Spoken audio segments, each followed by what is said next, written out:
Whether you already email your Skool members or you've been avoiding it for a while, this is the simplest plan you can follow to keep your list warm, engage your members, and actually make sales without leaving in your inbox. And the beautiful thing about it is you don't have to email daily or have a giant automation monster in your backyard. All you need is at least 3 emails with a clear and defined job and a format to follow. And if you just stick with those 3, you get to stay connected with your audience and Skool members and gently move them towards your paid products. My name is Dennis, I run the Flows community on Skool and I've been sending emails for over 2 years across different communities. And after testing a lot of stuff, I found out the 3 email types that you should email your members every week. No need to overthink or build complicated systems around it. Just book 3 appointments with yourself and on each write an email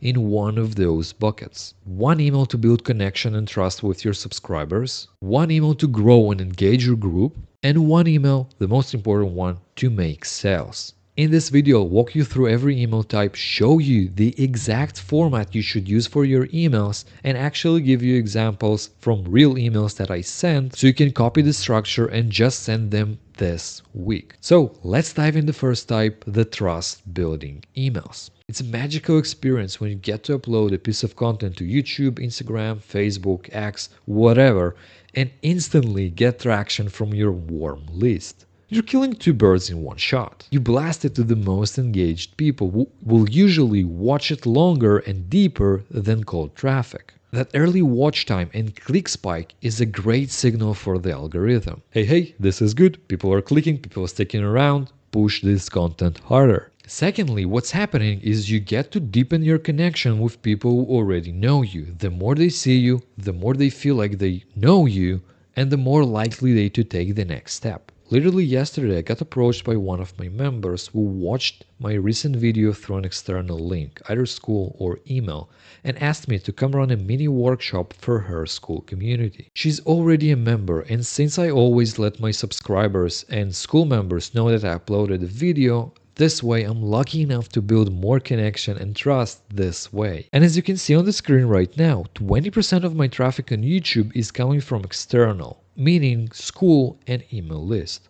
Now, I know my channel is small and I don't get a lot of views, but I do know that the people who are watching through external link are watching the longest. People that come from Skool and email watch my video the longest, which helps the algorithm push my videos further. And a moment to thank all of you guys who watched this video from my Skool community, from my email list. You're the greatest and I cannot thank you enough. You have no idea how much this click means for me. And if you're watching this video and you're still not a part of the crew, I want to invite you to be a part of it. I recently sat down, broke all the emails I ever sent and picked the best performing 104 most relatable and simple stories prompt for your emails. You simply get to open it up, pick a story prompt and turn it into an email. It shines in its simplicity and helps you start writing the email without thinking what to say for hours. To get it and be a part of a community of Skool creators who email their members, join my Skool group below in the pinned comment or type skool.com/flows. See you there.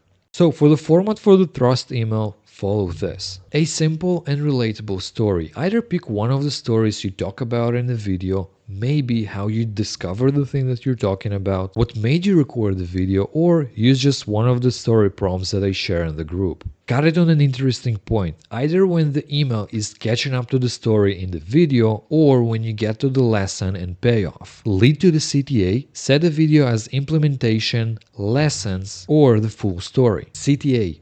Paste your thumbnail and make it look clickable. Above or below, hyperlink a text that leads to the video too. Make sure you do that because some people don't know that the pictures on the email can be clickable. And here is an example for that email.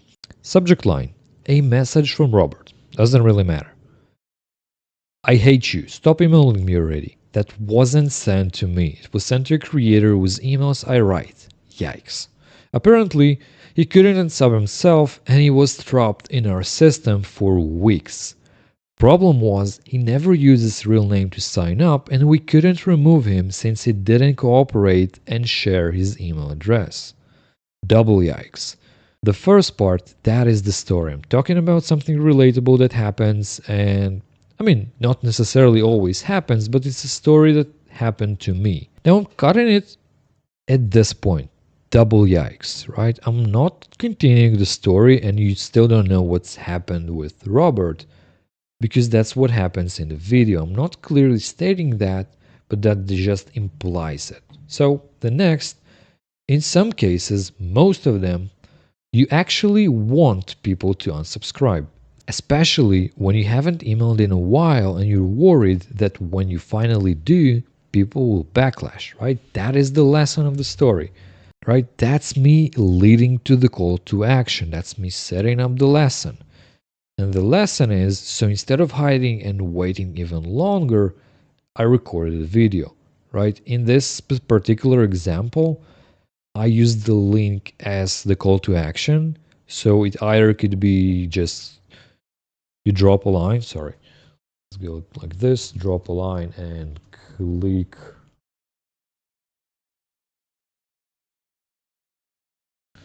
click here to watch, or it could be a part of the setup of the CTA, right? That's how I picked it up. That's what I did. Right here we have the thumbnail. The second type is community building emails. Community building has two meanings for us. The most obvious one is growing your group member-wise. The second overlooked type is making existing members feel closer, connected, and a part of a culture. Being lazy in the way I am and obsessed over making things simpler, I wanted to find a way to send only one email to make the people that are already in my group more connected and quietly pull new members in the list while setting the right expectations. Sounds intriguing? It turned out to be pretty simple. I call it the pop-up store method. Big brands open up pop-up stores in random locations. It's time limited, special, and usually tied to a new product. And it works similar with the email we're about to send. The stores are hyping up and engage the people that are following the brand closely, making them show up, take pictures, post online, while creating curiosity around the people who hear about the brand for the first time. What's the new store? Why is everyone lining up? Let's take a look. That's the same curiosity we want to create in your members. We do that by serving your existing members and pointing them towards the thing that's already happening inside the community, and at the same time makes the non-members curious enough to click join the group and find out what the buzz is about. Practically, it looks like this: promoting a lead magnet that lives inside the community, highlighting a great post or a comment thread, giving a member spotlight, a win, case study, or something cool that just happened. For people who are already in the group, the reaction is nice, more stuff that I can engage with. For people not in the group yet is, why is everyone in the group? Why they're getting it? I want to be a part of it. The format for this email type looks like this: a relatable story or a moment, short personal moments, observations, stories that are happening in your life that could be related to the call to action, insight or lesson. You briefly connect the story to the thing that's happening in your group, something you solve or talk about in depth, a bridge to the community activity. This is the key that makes it the community email. Call to action: instead of offering a product, you send them to engage, watch, and consume. And here's an email for example. If no one opens your email, no one buys your stuff. It's something you hear quite a lot. In fact, one of my clients said the same thing last week. Couldn't argue. That is the story, right? That's the story that sets it all up. The problem is, when people hear open rates, they instantly think good subject lines. That's not it. I'll even die on this hill first name. That is the insight and lesson we'll be discussing in this email. Community member who's been showing up daily in the Activate and Captivate 30-day sprint, my paid program, is pulling 70+% open rates for 3 days straight. See for yourself a photo of a post. I'm purposely not including the photo and the name of the member just to keep their privacy. All she did was to clean her list. Now she's landing straight in the inbox so more of her subs see it.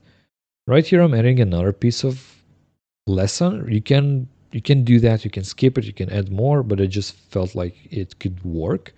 Anyway, open rates depends on how clean your list is. If you're sending to a dirty list, less people see your emails. That is the secret. And the call to action, she just posted about it in the group. Go check it out and leave a comment to celebrate her win. Dennis.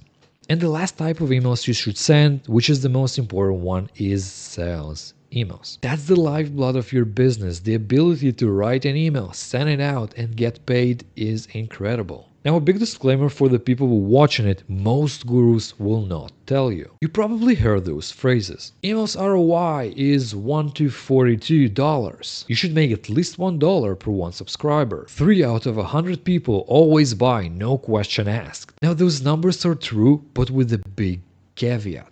They are true at scale. So if you have a big list, let's say over 10,000 people, and it grows daily, just keep watching the video, enjoy the rest of the explanation. Those numbers would probably be fit for your email list. If not, listen closely. Gurus will say those numbers not to lie, but just empower and help you take the next action. They want you to believe this is possible, no matter what size of list you have. Now, I'm not saying you cannot achieve those numbers with smaller lists. In fact, I know people with 10 times less subscribers that make double or sometimes triple from the numbers I just read. But you still have to be realistic. There is a chance, a big one, that you won't achieve those numbers and it'll just discourage you and you'll want to stop. Because if you're one of those smaller creators like me, we're playing a completely different game. The consistency and elbow grease game. We're sending sales emails to constantly remind our subscribers about our offers and stay top of mind. We don't rely on people buying our offers every time we send, but on slowly learning and understanding the offer well enough to the moment they are ready to click and get it. You stay consistent, remind them about your offer, lay the foundation and build the habit of sending emails to when your email list will be big enough. And that should be the goal. Practice, build trust, and create a strong foundation. And that being said, that is the format of a sales email. A simple and relatable story. Start with a relatable story that naturally leads to the lesson that you're about to teach. You can pull out one from your life, from your clients, or maybe just use the 104 story prompts that I shared before.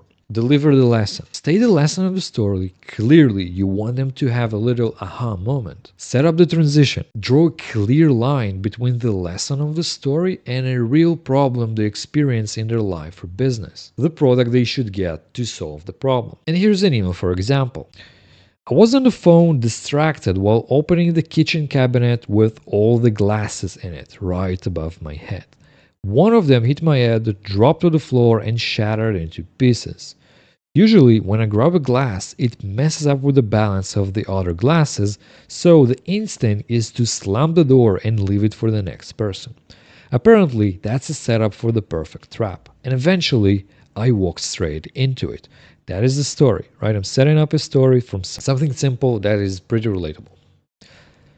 Now, I teach the lesson, right? Since then, I've stopped putting off the little things because the longer you wait, the bigger the mess gets, right? It's talking about glasses, but it's implying something bigger. That's why I send these emails, because inconsistency looks fine till the day you want to launch a promo and discover no one remembers you. You keep showing up and balancing the list like I should have done with those glasses.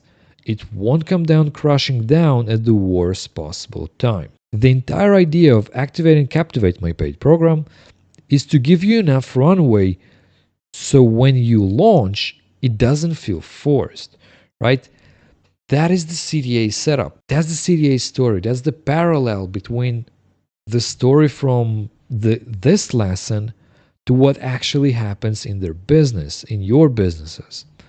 And lastly, the CTA, if you're planning a promo in the next 30 days, check it out now before a glass shattered on your floor too. So there was the 3 email types and the formats for the emails that you should be sending every week. 1, to build trust by sharing your content. 1, to build a community and bring people closer together. And 1, to make sales. 3 simple emails that keep you connected with your audience, because if you keep sending those emails, 2 things happen. First, your members stay warm and engaged. Second, when the time comes to promote something, People actually care. Because they've been hearing from you all along. You're not just a random dude at their inbox begging for sales. But sometimes life happens and you are that random dude. Either you never emailed before and you want to start, or you took a long pause and you want to get back to it and you're thinking, if I start emailing again, people will get pissed. In this case, backlash is unavoidable. In the next video, I'll show you how to come back to your list, or if you're starting from zero, in a way that feels natural, reduce complaints, and actually get people excited to hearing back again from you. Click somewhere on the screen and watch it next.